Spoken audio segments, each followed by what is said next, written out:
오늘 우리에게 주실 하나님의 말씀은 열왕기상, 구약성경 열왕기상 17장 1절에서 10절까지의 말씀입니다. 제가 봉독합니다. 길르앗에 우거하는 자 중에 디셋 사람 엘리야가 아합에게 말하되 내가 섬기는 이스라엘의 하나님 여호와께서 살아계심을 두고 맹세하노니 내 말이 없으면 수년 동안 비도 이슬도 있지 아니하리라 하니라.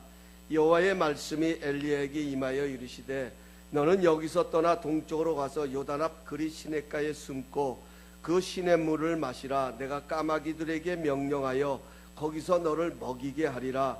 그가 여호와의 말씀과 같이 하여 곧 가서 요단 앞 그리 시냇가에 머물매 까마귀들이 아침에도 떡과 고기를 저녁에도 떡과 고기를 가져왔고 그가 시냇물을 마셨으나 땅에 비가 내리지 아니하므로 얼마 후에 그 시내가 마르니라. 아멘.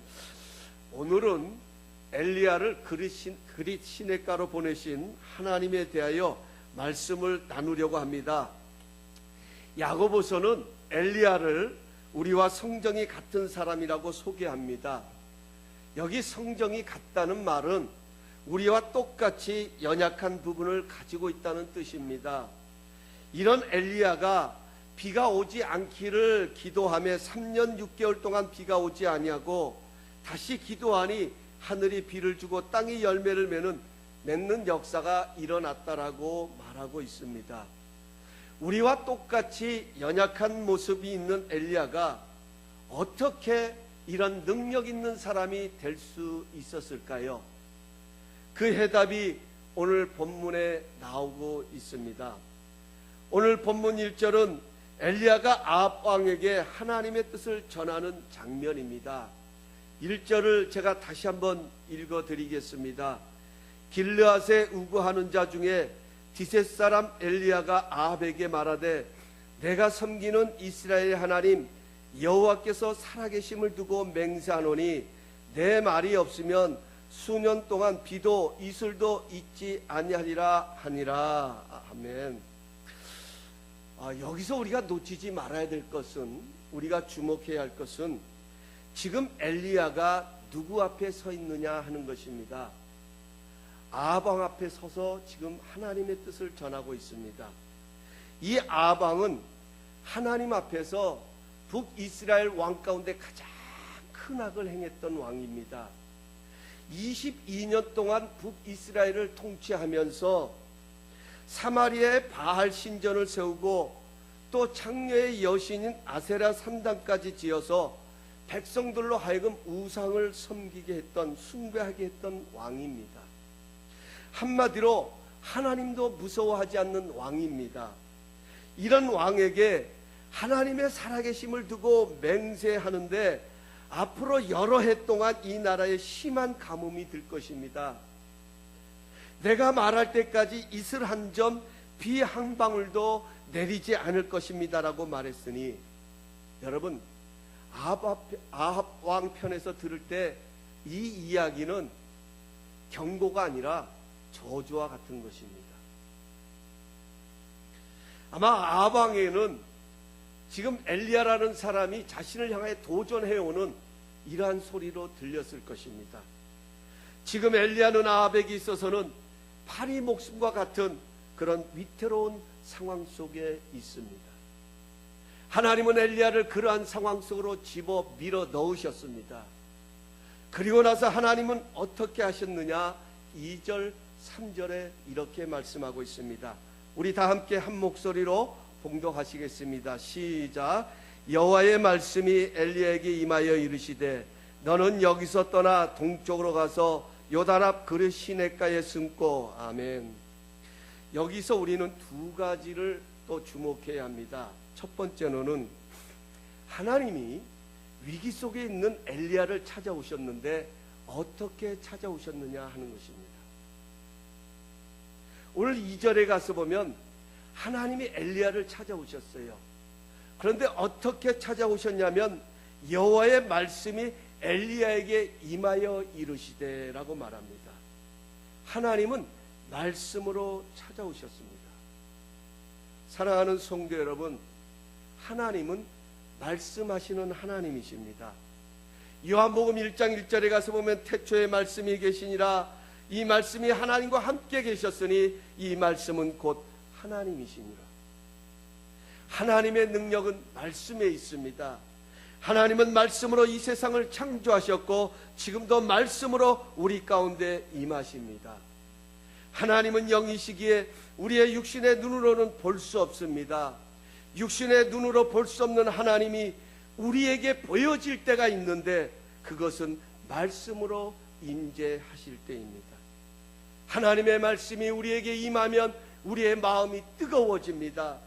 마음이 뜨거워진다는 것은 그 말씀을 향하여 깨달아진다는 것입니다. 그래, 그렇게 살아야 돼. 맞아, 하나님은 그런 분이셔. 하나님은 능치 못함이 없으신 분이셔 하는 그러한 믿음이 우리 안에서 생겨나기를 시작합니다. 그래서 로마서 10장 27절에 가서 보면 그러므로 믿음은 들음에서 나며 들음은 그리스도의 말씀으로 말미암니라고 말씀하고 있는 것입니다. 누가복음 24장에 가서 보면 엠마오로 내려가던 두 제자들의 모습이 나옵니다. 부활하신 주님을 만나고서도 그들의 마음속에는 근심과 염려 속에 엠마오로 내려가고 있었습니다. 그 엠마오로 내려가는 그 행로 속에는 부활하신 주님이 그들과 함께 하고 계셨지만 그들의 눈이 가리워서 동행하고 계시는 예수님을 볼 수가 없었다고 성경은 말하고 있습니다. 절망의 눈이 동행하고 계시는 예수님을 볼 수 없도록 막고 있었습니다. 실패의 눈이 주님을 가리워 볼 수가 없었습니다.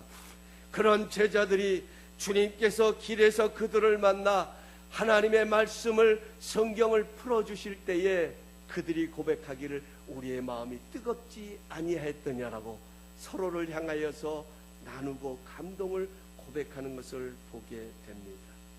그렇습니다. 하나님의 말씀이 임하면 감동이 밀려옵니다. 하나님의 말씀이 임하면 생동감이 넘쳐납니다. 하나님의 말씀이 임하면 새로운 용기가 생깁니다. 할 수 있다는 믿음이 생깁니다. 하나님이 행하실 일에 대한 기대감이 풍성해집니다. 이것이 하나님이 말씀으로 우리 가운데 임재하실 때 나타나는 현상입니다. 우리도 하나님의 일을 하다 보면 항상 환영받고 인정받는 상황만 찾아오는 것이 아닙니다. 엘리야처럼 때로는 외롭고 홀로 된 것 같은 상황이 찾아올 때도 있습니다. 그때 우리는 하나님의 음성을 들어야 합니다. 하나님이 내게 어떤 말씀으로 찾아오실지 말씀을 향해 우리의 귀를 열어야 합니다. 이 시간 성령님께서 우리의 들을 귀를 열어주시는 은혜가 있기를 간절히 축복합니다. 우리의 영의 귀를 열어주셔서 말씀으로 임하시는 주님을 만남으로 귀로만 듣던 하나님을 눈으로 뵙는 그런 축복이 함께 할 수 있기를 예수님의 이름으로 축원합니다. 둘째로 주목할 것은 말씀으로 임하신 하나님은 엘리야에게 어떤 말씀을 주셨느냐 하는 것입니다. 그것을 3절에 가서 보니 여기를 떠나 요단 앞에 있는 그리 시냇가에 숨으라는 것입니다. 여기 그리 시냇가라는 말은요, 지리적으로 어디를 가리키는지 정확하지 않지만 많은 성경학자들은 요단 앞에 있는 와디 켈트라는 골짜기로 추정하고 있습니다. 사진 준비됐나요? 사진 한번 띄워봐 주세요. 네, 또 넘겨봐 주세요. 네. 저도 아직 성지순례를 가보지 못했기 때문에 저도 정확히는 모릅니다. 그런데 제가 한번 인터넷에 들어가서 이 와디 겔트라는 골짜기를 한번 쳐봤어요. 구글에 가서 쳐봤더니 이 사진이 이렇게 떴습니다. 여러분들도 한번 댁에 가서 한번 쳐보시면 동일할 때 또 하나 있죠? 예, 여기 보시면 2014년 1월 13일날 찍은 겁니다. 이게 가장 최근의 사진이겠죠. 여기 이 그릇시네가라고 하는 이 그릇이라는 말은요, 단절되다는 뜻을 담고 있습니다. 지금 화면에 보이는 것처럼 그릇시네가는 산세가 매우 험한 곳입니다. 아무나 갈 수 없는 곳입니다. 지금도 성지순례를 가면 마치 미국의 기런 그랜드 캐넌 같이 깊고 험난한 곳이기에 순례자들도 멀리서만 바라보고 돌아온다고 합니다. 여러분 한번 상상해 보십시오. 아무도 찾지 않는 험한 골짜기입니다. 그것도 오늘 성경에 보니 까마귀가 먹을 것을 날라다 주어야 먹을 것이 있는 그런 곳에 엘리야 한 사람만 있습니다. 지금 저기에 엘리야 한 사람만 있습니다. 여러분 같으면 어떤 생각이 들겠습니까? 여러분 같으면 어떤 마음이 자리 잡겠습니까? 숨어도 왜 하필이면 이런 곳에 숨어야 합니까? 엘리야가 지금 스스로 찾아간 것이 아닙니다. 하나님께서 보내셨습니다. 왜 하나님은 엘리야를 그리 시냇가로 숨으라고 말씀하셨을까요? 여기서 우리는 중요한 교훈을 또한 받게 되어집니다. 하나님은 우리를 인도하실 때에 뜻밖의 장소로 인도하셔서 뜻밖의 은혜를 경험하게 하실 때도 있다는 것입니다. 하나님은 푸른 초장 쉴만한 물가에서만 은혜를 베푸시는 것이 아니라 전혀 예상하지 못한 곳에서 그곳으로 인도하셔서 뜻밖의 은혜를 경험하실 때도 있습니다. 요셉은 꿈 때문에 형들의 미움을 받아 구덩이에 던져지는 것은 분명히 전혀 뜻밖의 상황이었습니다. 그럼에도 하나님은 그곳에 함께 하셨습니다. 요셉이 애굽에 팔려서 보디발의 집에 들어간 것도 전혀 예상하지 못한 뜻밖의 상황이었습니다. 그러나 하나님은 요셉과 함께 하심으로 형통케 하셨습니다. 요셉이 감옥에 들어갔을 때도 그것은 요셉에게 있어서는 전혀 생각지 못했던 뜻밖의 장소였습니다. 그러나 하나님은 그곳에서도 요셉에게 은혜를 베푸셔서 귀한 만남의 은혜를 허락하여 주십니다. 하나님은 뜻밖의 장소로 인도하셔서 요셉을 다듬고 계셨습니다. 사랑하는 성도 여러분, 하나님은 그릇대로 사용하십니다. 그런데 참 감사한 것은요, 하나님은 하나님이 사용할 그릇을 직접 만드신다는 것입니다. 만약 내 힘으로 내가 그릇을 만들어야 된다면 아마 하나님이 사용하시기는 정말 힘들 것입니다. 감사하게도 하나님이 다듬어 가십니다. 하나님이 토기장이가 되셔서 하나님께서 만들어 가십니다. 하나님이 쓰시기에 알맞도록 리모델링 해 가신다는 것입니다. 엘리야가 하늘의 문을 열고 닫을 수 있었던 것은 엘리야의 능력이 아닙니다. 하나님의 능력이었습니다. 하나님은 엘리야를 도구로 사용하셨던 것입니다. 하나님은 엘리야를 그렇게 사용하시기에 그리 시냇가로 인도하셔서 그를 다듬고 계십니다. 하나님의 더 깊은 은혜를 경험하게 하십니다. 사랑하는 성도 여러분, 기억하십시오.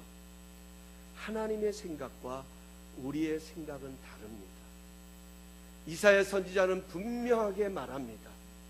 하나님의 생각과 우리의 생각은 다릅니다. 마치 하늘이 땅보다 높음 같이, 마치 바다가 깊음 같이 하나님의 생각은 우리의 생각보다 높고 우리의 생각보다도 깊고 넓다라고 말씀하고 있습니다. 우리에게도 뜻밖의 상황이 찾아오고 모든 것으로부터 단절된 것 같은 뜻밖의 장소가 찾아올 수 있습니다. 이때 우리는 두려워하면 안 됩니다. 오히려 뜻밖의 은혜가 있음을 기억하고 그 은혜를 누리기 위해 들려오는 말씀을 붙들고 순종해야 합니다. 엘리야가 바로 그 모습으로 하나님께 향하는 것을 보게 됩니다. 5절을 보십시오. 5절에 가서 보면 이렇게 말합니다. 하나님께서 4절에 그 시냇물을 마시라 내가 까마귀들에게 명령하여 거기서 너를 먹이게 하리라 했을 때 5절 우리 다 함께 있습니다. 시작. 그가 여호와의 말씀과 같이 하여 곧 가서 요단 앞 그리 시냇가에 머물매. 여기 가서요 중요한 단어가 뭐냐면 말씀과 같이 하여입니다. 말씀과 같이 하여. 그리고 나오는 단어가 곧이라는 단어죠. 곧이라는 말은 즉시입니다. 그러니까 말씀과 같이 했다라는 이 말의 의미는 동의했다는 거예요. 지금 자신에게 들려오는, 내게 들려오는 그 말을 동의했다는 거예요. 어그리했다는 거예요. 여러분, 어그리하지 않냐고, 그 말에 동의하지 않냐고 어떻게 그 말에 순종할 수 있습니까? 참 감사한 것은 하나님의 말씀이 들려질 때 상황은 그렇지를 못해요. 상황은 전혀 다른 모습이에요. 그런데 내 마음에는 아멘이 다가와요. 내 마음속에는 그래요, 그렇게 할 수 있습니다 하는 그런 하나님의 음성이 내게 새롭게 들려진 것을 느낄 수가 있다는 거예요. 이제 우리 내일부터 믿음에 대해서 우리가 나누게 되겠습니다만, 믿음은 바라는 것들의 실상이라고 말하죠. 이 바라본다는 것은 내가 바라보는 것이 아닙니다. 하나님이 바라볼 수 있는 마음을 주신다는 거예요. 이게 믿음이에요.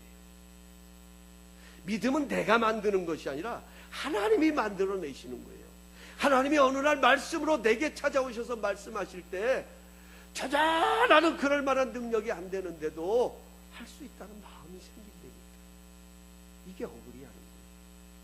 그 말씀에 자신을 묶어버리는 거예요. 이게 말씀과 같이 했다는 거예요. 그래서 엘리야는 곧 즉시 요단 앞에 있는 그릿 시내가에 머물렀다, 이렇게 말합니다.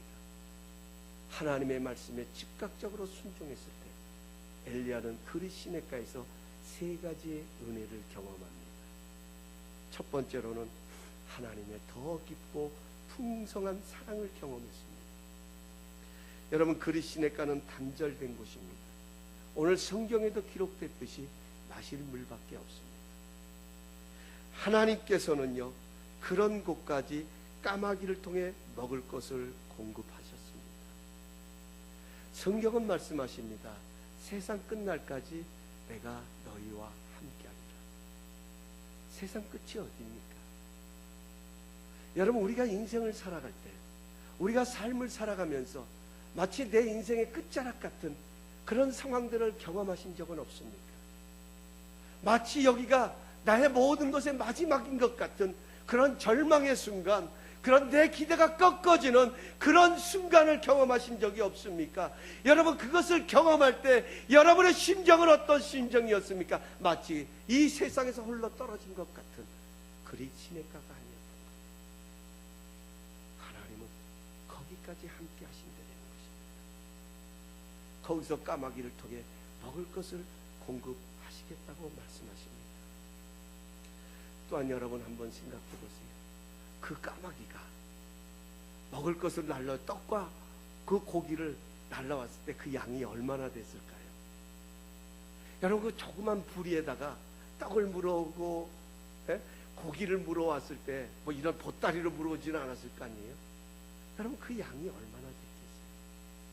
얼마나 까마귀가 바빴을까요? 물론 까마귀 떼거리로 왔을는지 어떨는지 모르겠지만, 여러분, 그 양은 얼마 되지 않았을 거예요.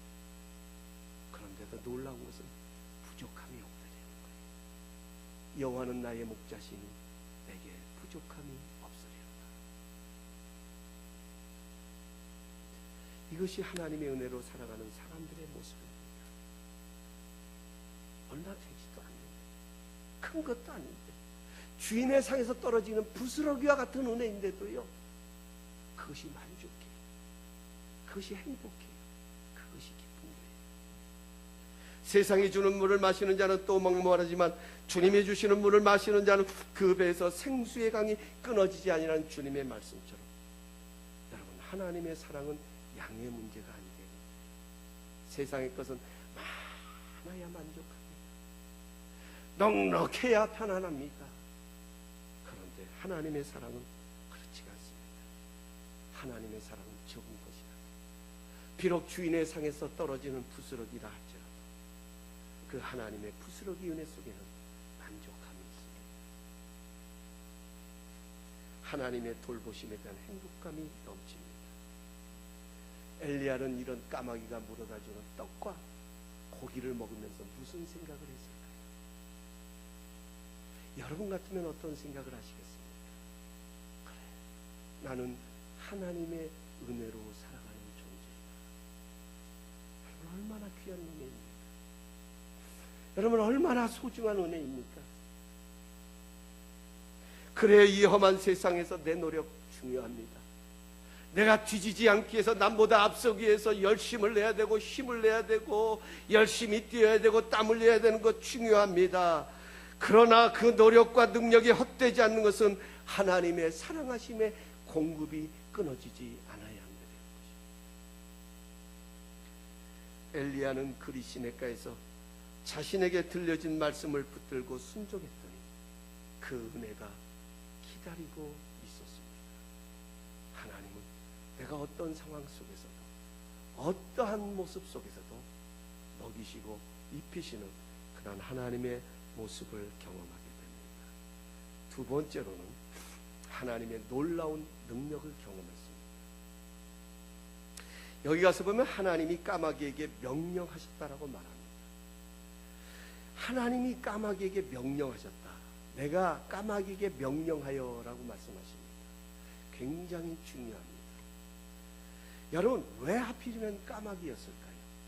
궁금하지 않으세요? 레위기 11장 15절에 가서 보면 이 까마귀는 부정한 새입니다. 시체까지 먹는 새가 까마귀입니다. 시체가 널려져 있을 때 그 하늘에는 까마귀 떼들이 때를 이루어서 그 먹잇감을 먹기 위해서 먹는 아주 부정한 새입니다. 더러운 새입니다. 먹을 것을 보면 견디지 못하는 새입니다. 그런 새에게 명령하셔서 아침과 저녁으로 떡과 고기를 날라주셨습니다. 여러분, 까마귀가 얼마나 힘들었을까요? 네? 먹을 거 보면 못 참는 건데 그 먹을 것을 물고 가면서 여러분 요거 그냥 먹어버릴 걸 얼마나 힘들었을까요? 더군다나 냄새 나는 것만 좋아하는 까마귀가 멀쩡한 음식을 나른다는 것, 여러분 이것이 상상이 됩니까? 이게 무슨 동화에 나오는 이야기입니까? 지금 하나님이 하시는 일이래요. 하나님의 능력이라는 거예요. 사람들의 생각으로는 상상할 수 없는 일입니다. 엘리야조차도 상상할 수 없는 일입니다. 엘리야는 참새 한 마리도 하나님이 허락지 아니하시면 땅에 떨어지지 아니한다는 예수님의 말씀처럼 모든 것을 다스리시고 주관하시는 하나님의 능력이 자신을 돌보고 계심을 그리 시냇가에서 깨달았다는 거예요. 이것이 엘리야가 그리 시냇가에서 경험한 은혜입니다. 사랑하는 성도 여러분, 엘리야의 하나님은 우리가 믿는 하나님이십니다. 지금도 하나님은 하나님의 방법과 능력으로 우리를 돌보고 계십니다. 내가 이해가 되어서 이 세상을 살아가는 것이 아니라 우리의 상황과 방법을 초월해서 역사하시는 하나님의 능력이 우리를 돌보시고 보호하고 계시기에 그리 시냇가 같은 상황에서도 넘어지지 않고 살아가고 있음을 기억해야 합니다. 세 번째로는 하나님의 일하심의 증거를 보았습니다. 오늘 7절에 가서 보면 우리 함께 한번 읽어보실까요? 시작. 땅에 비가 내리지 아니하므로 얼마 후에 그 시내가 마르니라. 여기 가서 보면 그리 시내가가 말랐다라고 기록하고 있습니다. 왜 말랐을까요? 성경은 말합니다. 하나님이 비를 내리지 아니하심으로 말랐더라. 여러분, 왜 하나님이 3년 6개월 동안 이 땅에 비를 내리지 아니하시겠다고 엘리야를 통해서 아합 왕에게 말하셨을까요? 이스라엘 백성들은 아합 왕은 하나님이 비를 내리시는 것이 아니라 바알신이 비를 내리는 줄 알았습니다. 그래서 열왕기상 18장 이하에 가서 보면 그것을 입증하는 갈멜산 산상에서 놀라운 영적 전쟁이 일어나는 것을 보게 됩니다. 비를 하나님이 주관하시는데 바알신이 내리는 줄 알고 있었다는 것입니다. 바알이 모든 것을 다스리고 지배하는 줄 알았습니다. 그러니 가뭄이 왔으니 엘리야가 머물고 있는 그리 시냇가에도 그 물이 말라버렸습니다. 우리에게 주시는 메시지가 있습니다. 엘리야가 아합 왕에게 말하였던 그 증거가 나타난 것입니다. 엘리야의 입장에서 보면 하나님께서 자신의 입에서 나오는 그 말과 함께 일하고 계심을 그는 그리 시냇가에서 경험했습니다. 내 믿음의 말과 함께 일하시는 하나님, 그 하나님을 엘리야는 그리 시냇가에서 만나게 됩니다. 사랑하는 성도 여러분, 그리 시냇가에서 경험한 하나님의 은혜는 믿음의 말과 함께 하시는 은혜입니다. 어렵고 힘들수록 말씀을 붙드시고 믿음의 말을 하십시오. 그 붙드신 말씀을 믿음으로 선포하십시오. 상황이 좋아서가 아닙니다. 내 생각에 합하여졌기 때문이 아니라 오히려 상황을 넘어서서 돌보시고 역사하시는 전능하신 하나님의 말씀이기에 그 말씀을 믿음으로 선언하십시오. 거기에 하나님은 그 말씀과 함께 하셔서 그 일을 이루어 가십니다. 그것이 바로 그리 시냇가에서 경험한 하나님의 은혜입니다. 하나님은 분명하게 말씀하십니다. 하나님의 귀에 들린 대로 행하시겠다고 말씀하십니다. 이제 말씀을 맺겠습니다.